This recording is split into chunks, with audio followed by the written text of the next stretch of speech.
ಓಂ ಶ್ರೀ ಗುರುಭ್ಯೋ ನಮಃ. ಫ್ರೆಂಡ್ಸ್, ಎಲ್ಲರಿಗೂ ನಮಸ್ಕಾರ. ಪ್ರೀತಿಯ ತುಲಾ ರಾಶಿಯ ಬಂಧುಗಳೇ, ಪರಾಭವ ನಮ್ಮ ಸಂವತ್ಸರದ ಆರ್ಥಿಕ ಸ್ಥಿತಿ, ಆದಾಯ ಮತ್ತು ವೆಚ್ಚದ ಲೆಕ್ಕಾಚಾರ. ತುಲಾರಾಶಿಯವರ ಈ ವರ್ಷದ ಆರ್ಥಿಕ ಅಂಕಿಅಂಶಗಳು ಅತ್ಯಂತ ಆಶಾದಾಯಕವಾಗಿವೆ. ಆದಾಯ ಇನ್ಕಮ್ 14, ವೆಚ್ಚ ಎಕ್ಸ್ಪೆಂಡಿಚರ್ 11, ರಾಜಪೂಜ್ಯತೆ 5, ಅವಮಾನ 4. ನಿಮ್ಮ ಆದಾಯದ ಪ್ರಮಾಣವು ಈ ವರ್ಷ ಅತ್ಯುನ್ನತ ಮಟ್ಟದಲ್ಲಿದೆ. ಇದು ಹಣಕಾಸಿನ ದೃಷ್ಟಿಯಿಂದ ಭರ್ಜರಿ ಲಾಭವನ್ನು ಸೂಚಿಸುತ್ತದೆ. ಹೊಸ ಉದ್ಯಮ ಆರಂಭಿಸಲು ಅಥವಾ ಹೂಡಿಕೆ ಮಾಡಲು ಇದು ಸಕಾಲ. ವೆಚ್ಚವು ಸ್ವಲ್ಪ ಹೆಚ್ಚಿರುವುದರಿಂದ ಹಣವು ಶುಭ ಕಾರ್ಯಗಳಿಗಾಗಿ ಅಥವಾ ಆಸ್ತಿ ಖರೀದಿಸಲು ಉಂಟಾಗುವ ಸಾಧ್ಯತೆ ಇದೆ. ಒಟ್ಟಾರೆಯಾಗಿ ಹೇಳುವುದಾದರೆ, ನಿಮ್ಮ ಆರ್ಥಿಕ ಸ್ಥಿತಿಯು ಈ ವರ್ಷ ಬಲಿಷ್ಠವಾಗಿರುತ್ತದೆ. ಎರಡನೇದಾಗಿ, ಶನಿ ಪ್ರಭಾವ. ಅರ್ಧಾಷ್ಟಮ ಶನಿಯ ಮುಕ್ತಿ. ತುಲಾರಾಶಿಯವರಿಗೆ ಕಳೆದ ಕೆಲವು ವರ್ಷಗಳಿಂದ ಕಾಡುತ್ತಿದ್ದ ಅಶುಭ ಶನಿ ಪ್ರವಾಹವು ಈಗ ತಗ್ಗಲಿದೆ.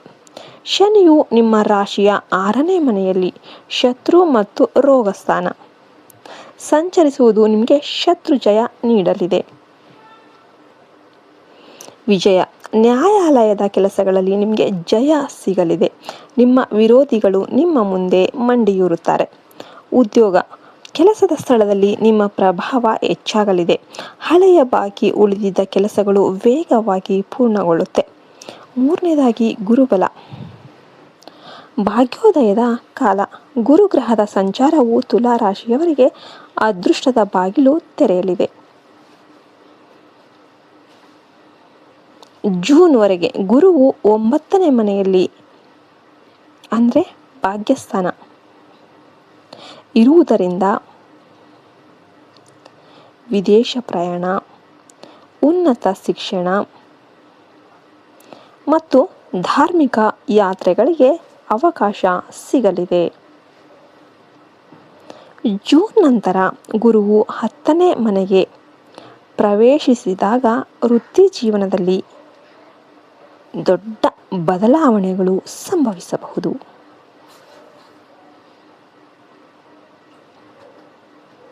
ಹೊಸ ಉದ್ಯೋಗದ ಅವಕಾಶ ಅಥವಾ ಬಡ್ತಿ ಸಿಗುವ ಸಾಧ್ಯತೆ ದಟ್ಟವಾಗಿದೆ. ಅಕ್ಟೋಬರ್ ನಂತರ ಆರ್ಥಿಕ ಸ್ಥಿತಿ ಮತ್ತಷ್ಟು ಸುಧಾರಿಸಲಿದೆ ಮತ್ತು ಸಮಾಜದಲ್ಲಿ ನಿಮ್ಮ ಪ್ರತಿಷ್ಠೆ ಹೆಚ್ಚಾಗಲಿದೆ. 4ನೇದಾಗಿ, ಕೌಟುಂಬಿಕ ಜೀವನ ಮತ್ತು ಪ್ರೇಮ. ಕುಟುಂಬದಲ್ಲಿ ಸಂತೋಷದ ವಾತಾವರಣ ಇರುತ್ತದೆ. ಮದುವೆಯಾದವರಿಗೆ ಈ ವರ್ಷ ಸಂಬಂಧಗಳು ಅಂತಿಮಗೊಳ್ಳುವ ಸಾಧ್ಯತೆ ಇದೆ. ಪ್ರೇಮ ಜೀವನದಲ್ಲಿ ಇರುವವರು ವಿವಾಹ ಬಂಧನಕ್ಕೆ ಒಳಗಾಗಲು ಇದು ಸೂಕ್ತ ಸಮಯ. ಸಂತಾನ ಅಪೇಕ್ಷಿತ ದಂಪತಿಗಳಿಗೆ ಶುಭ ಫಲ ದೊರೆಯಲಿದೆ. ಹಿರಿಯರ ಆಶೀರ್ವಾದ ಸದಾ ನಿಮ್ಮ ಮೇಲಿರುತ್ತೆ.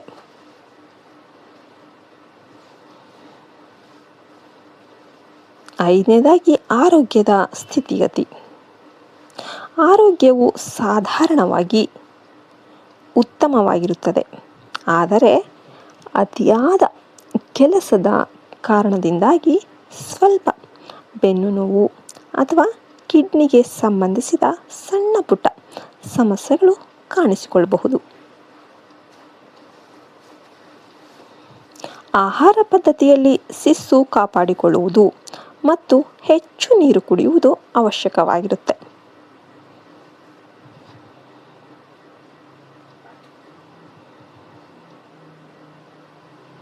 ಗುರುಗಳು ಸೂಚಿಸಿರುವ ಪರಿಹಾರಗಳು.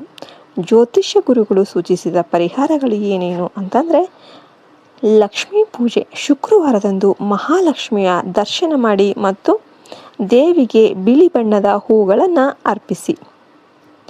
ಓಂ ಶ್ರೀ ಮಹಾಲಕ್ಷ್ಮೀ ನಮಃ ಈ ಮಂತ್ರ ಪಠಿಸಿ. ಗೋಪೂಜೆ. ಹಸುವಿಗೆ ಹಸಿರು ಹುಲ್ಲು ಅಥವಾ ಬೆಲ್ಲವನ್ನು ತಿನ್ನಿಸುವುದು ನಿಮ್ಮ ಭಾಗ್ಯವನ್ನು ಹೆಚ್ಚಿಸುತ್ತದೆ. ಶುಕ್ರವಾರ ಉಪವಾಸ. ಸಾಧ್ಯವಾದರೆ ಶುಕ್ರವಾರದಂದು ಉಪವಾಸವಿದ್ದು ಸಕ್ಕರೆ ಅಥವಾ ಅಕ್ಕಿಯನ್ನು ದಾನ ಮಾಡಿ. ಲಲಿತಾ ಸಹಸ್ರನಾಮ. ಮನೆಯಲ್ಲಿ ಲಲಿತಾ ಸಹಸ್ರನಾಮ ಪಠಿಸುವುದು ಅಥವಾ ಕೇಳುವುದು ಸಕಲ ದೋಷಗಳನ್ನು ನಿವಾರಿಸುತ್ತದೆ.